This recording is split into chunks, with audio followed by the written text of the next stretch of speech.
manatitra ny arabary toko lasy topoko vavy tonga eto amin'ity fandarana manokana etindrantsika amin'izao fotoana izao izay andraisana ny ramatofolo Eliana Bezaza ho amin'ity fandaran'androany ity ka dia anasako anao ny anaraka izany hatramin'ny farany miarabanao ramatofolo. Miarabanao namana Nicole ary miarahaba ny mpijery ny TNTV sy ny mpiaino ny Space Radio rehetra manerana ny nosy. Idirantsika avy hatrany ramatofolo satria ianao ao anatin'ny collectif des candidats ao anatiny hoe 10 candidat izay manao hetsika tatoato hatramin'izay mbola tsy nisy fifidianana mbola nitoy izany hatramin'izao fotoana izao mbola tsy dia mazava loatra amin'ny olona sasany. Misy ihany koa ramatofolo no miteny hoe satria nareo tsy nahazo vato tao anatin'ilay fifidianana izay natao tamin'ny 7 novambra teo dia miezaka ny manakirotana miezaka no mitondra sakana rehetrarehetra ao amin'ny fifidianana iny ka tsara hatrany ngamba no ametrahana an'ity fanontaniana ity ramatofolo hoe inona marina ny tena fanahinareo ny sosianareo ao anatin'iny fifidianana izay vitantsika tamin'ny 7 novambra teo ity. Eny ary tsara fipetraka ny remarque-ny Nicole hoe satria izahay tsy nahazo vato. Rehefa milatsaka ny olona anankiray efa fantany hoe na izy lany na izy tsy ho lany fa kosa raha ohatra ka hoe lany na tsy lany ao anatin'ny fahamarinana izy ao anatin'ny mangarahara dia ekeny zany satria efa tsy zahay tsony zany zao no eritreretinay fa ny firenena sy ny vahoaka malagasy.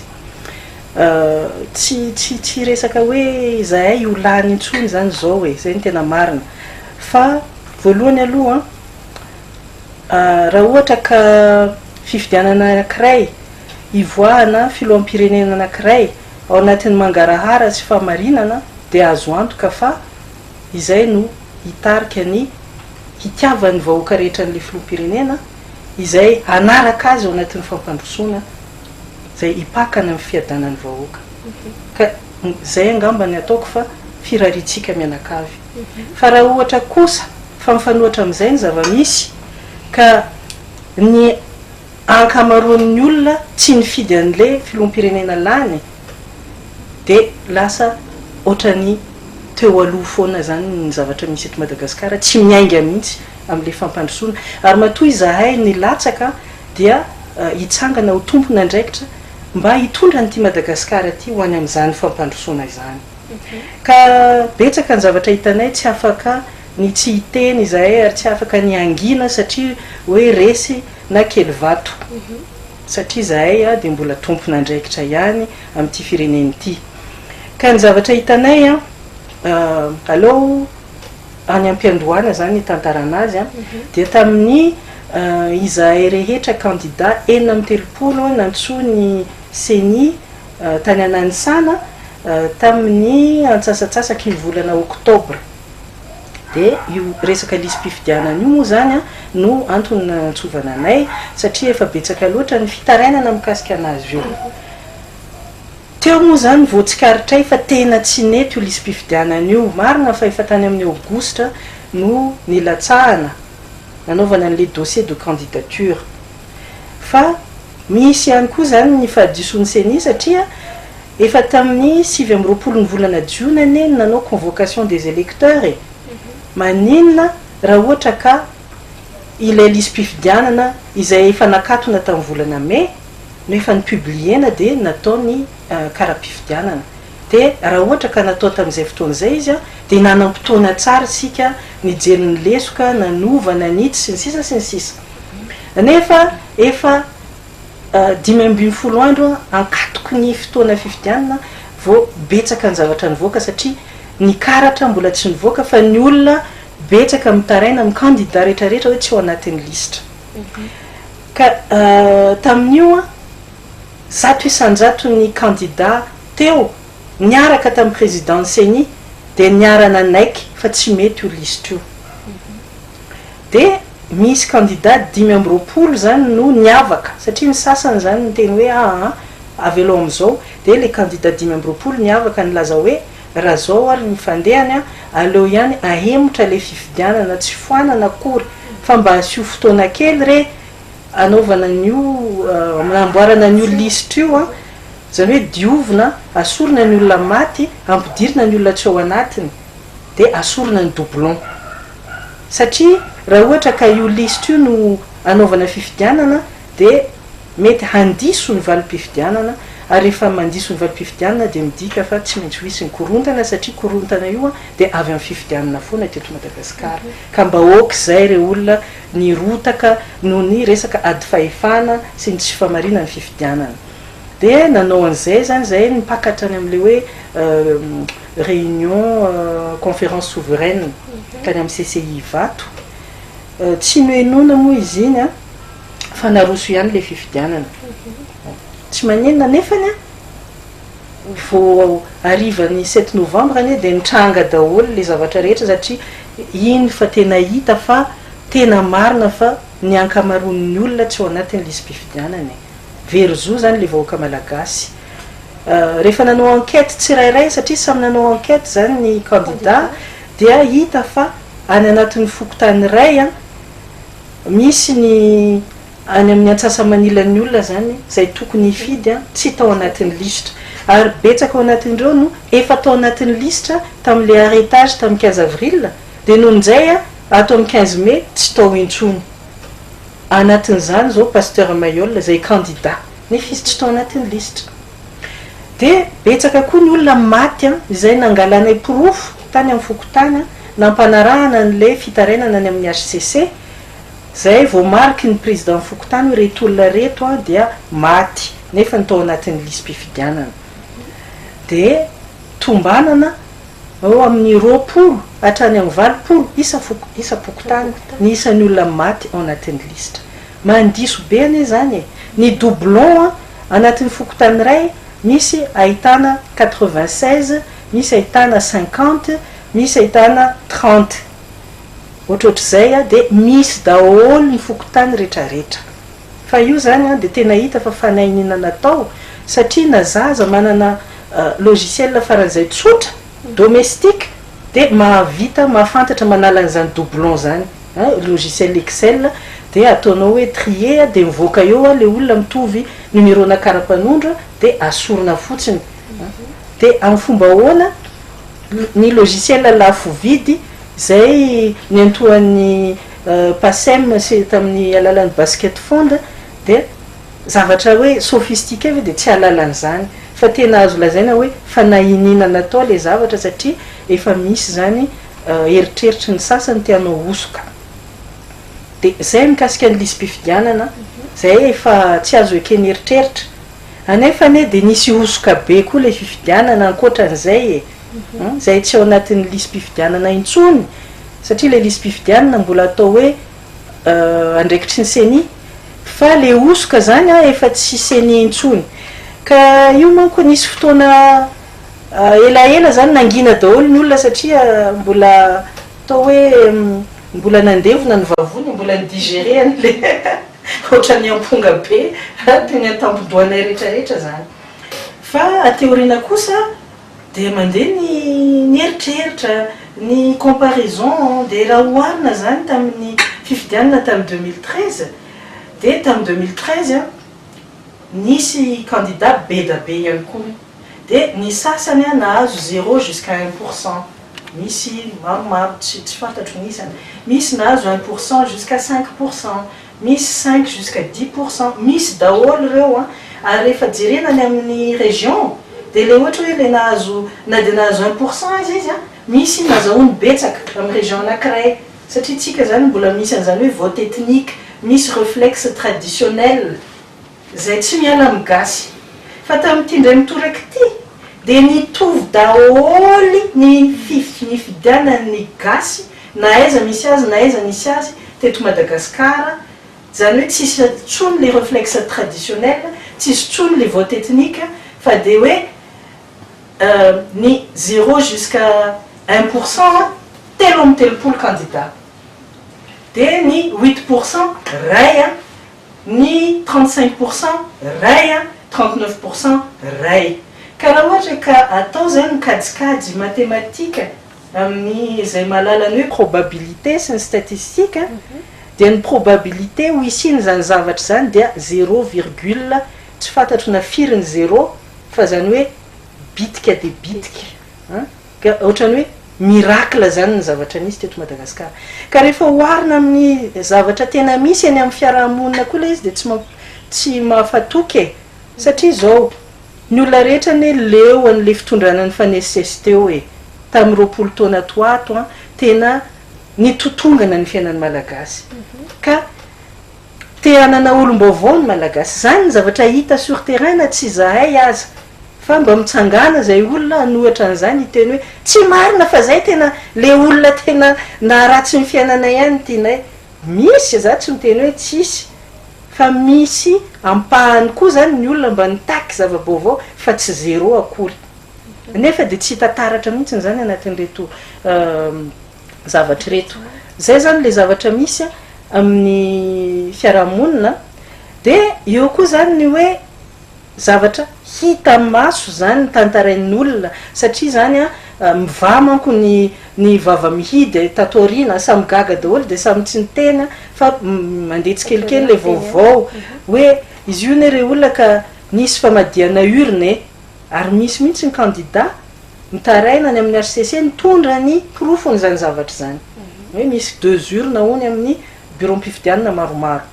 misy bulletin précoché izany tsy naino an'izany mbola tsy nandeha akory ny fifidianana anefa mba nisy fanjakana ve teto mba nitsangana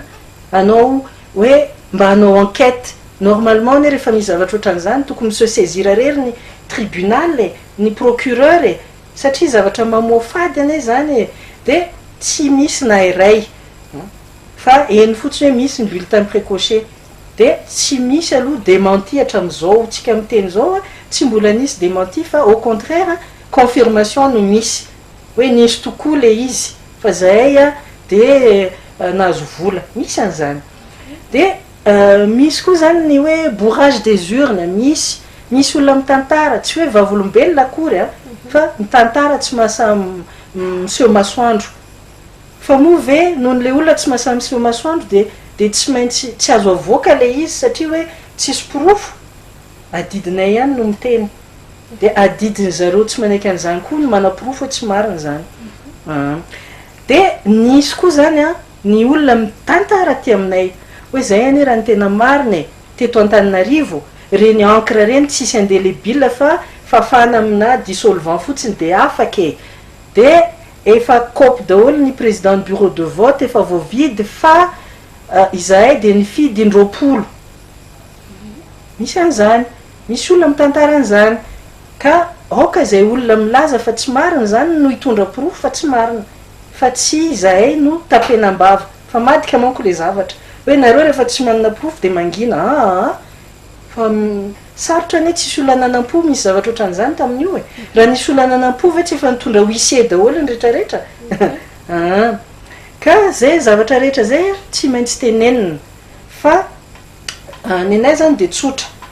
misy olona nanao osika efa tsy senitsony le osika reo zany fiveranay azy efa zavatra no manina hatramin'ny ela zay osika faran'izay lehibe indrindra eto amin'ny tantarany Madagasikara ka ny anay de tsotra ny zavatra nangatanay tany amin'ny HCC sy CENI de hoe mba afantarana ny marina de azafady mba avoay ireo bulletin unique tsy nampiasaina mba hiarahantsika manisa satria raha nisy tokoa ny précoché raha nisy tokoa ny zavatra be da be dia fantatra foana satria 12 millions zany no bulletin unique ny commandina eo amin'ny 5 millions 300 000 sy eo zany ny isan'ny olona nandeha nifidy de tokony 12 millions moins 5 à peu près zany 6 millions 600 ny bulletin unique sisa tavela ka raha ohatra ka mandaingy zahay na mandainga ny olona mifanohitra am'le zavatra milaza zavatra mifanohitra am'le tenenay de zay ny tokony afantarana ny marina ka tokony ho atao zay mba ho isiny mangarahara zay zany nangatanay ary tokony koa zany le bulletin nampiasaina ihany koa raha mitoerana zay mampiaya hoe nisiny hosoka de tokony atao recomptage ny zavatra ny proposeny CENI manko resaka PV ka ny ankamaroan'ny candidat tsy manana PV fa ry zareo manana PV satria présente amin'ny bureau de vote rehetra eran'ny Madagasikara araky ny teniny no tokony nanao an'izany de gaga zahay fa zareo mihitsy no nandositra tsy nanao an'izany ary mbola vao maika mampiayay anay maninona ry zareo manana ny marina ary milaza fa ny disona ny zavatra ny vatony de nandositra tsy nanao les confrontations de PV de aminay midika zany fa tena misy le osoka ka izany nanao ka zay ny angatanay ny le fahamarinana fa ao anatin'izany a de tsy azo ekena zany ny fifidianana iny tsy hoe zahay akory malahelo tsy olany fa izahay malahelo ny tanindrazanay a hoe fitondrana feno hosoka no mbola andeha zay zany efa mieritreritra hoe hiala n'ity tsy fandripahalemanyity hiala n'ity hanoananyity ny olona ny fianakaviana ray miaina amina 2 isan'andro e ikipo tsy voko zany ny zavatra mahazo ny malagasy be dia be ny olona tsy anasa ny olona tsy mianatra ny olona rehefa marary tsy afaka mitsabotena noho ny tsy fananam-bola zany daholo ny antony ny rotsahanay rehetra anao filoham-pirenena de zany koa ny antenainay mba hitranga hoe mba hiady am'izany kanefa raha vao hiaingitsika de kolikoly de azagaga isika ry vahoaka malagasy raha ohatra ka mbola kolikoly foana ny any amin'ny fitsarana kolikoly foana ny any amin'ny hôpitaly kolikoly foana ny fanadinam-panjakana sy ny sisa de tsy hiova mihitsy fa io kolikoly io no mitarika fahantrana io mitarika herisetra zay foana zany zavatra ho isy eto Madagasikara ka zay tompoko ny antony mampitsangana anay ilaza hoe foany io fifidianana io fa ndao amboarina asina vanim-potoana kely zay 3 candidat afaka mifampiresaka sy mifanome sosikevitra fa asina vanim-potoana namboarana an'io de zay vao averina ny fifidianana fa ny olana ny efa naheno zay zao fa ny communauté internationale ny efa nanome vola anaovana an'le 2e tour satria tsika zany tsy mba mahalala hoe zavatra hasoa ny firenetsika fa resaka hoe baiko ny vahiny foana ka mba tsy manao pression ny HCC velively zahay fa kosa mba manao zay mitsy matsy nytiako antaninanao satria raha andro melohany amoany HCC ny valim-pifidianana officialy zao amin'ny andro an'ity iny ny mety ho fanapa-kevitra collectif de candidat ao ampiandrasana an'izay sy ny fandraisanareo an'izay vokatra mety ho vokany HCC eo ampiandrasana an'izay zay de manazava ny saim-bahoaka ohatran'izao ataoko zao betsaka mihitsy zay hoe collectif de candidat manao ity asa masina ity ary zao ihany koa no mba ahafahanay mampita ny feo hatrany amin'ny zareo any amin'ny HCC tsy hoe pression akory tsy tokony zay ny fandraisany zareo azy fa mba feo ny vahoaka malagasy zay ka raha isy ara 2e tour ina no za mety hoetsika ataonareo zay tsy miresaka an'izay satria rehefa misy ny 2e tour tsy azo ivalozana zay zavatra teneny ny HCC fa mialohany zavatra teneny HCC zay manao nyty hetsika ataonay ity ka oka tsy resaka an'izany satria ny concentration-nay zao de mbola amin'ny hoe oka ho foanana io fifidianana io fa mahatoky ny HCC izahay ny olana ane de zao hoe ny vahiny na zareo amin'ny communauté internationale manana ny carrière zay tandrovany na zareo le bebe ao na tsy fantatry hoe monsieur Chisano zany mialatsiny raha manao nanarana de mieritreritra izy hoe ty resaka Madagasikara ty mety mba azahoana bon point satria mety mba mahazo an'izany prix Nobel izany ohatra zany fa samy mieritreritra ny carrière-ny daholo io ka ny carrière-ny de tsy misy idirana amin'ny resaka hoe fahasambarana vahoaka malagasy fa ny carrière-ny olona amin'ny HCC kosa mety isy idirana amin'izany fa nenay zany miteny fotsiny zahay hoe ity zavatra ity de hitarika akorontana zay na inona mitranga eo de hitarika akorontana satria ry zareo ifaninana anao 2e tour ane ny anankiray efa nilaza fa 1er tour de vita hono ny azy fa izy hono nangalarana vato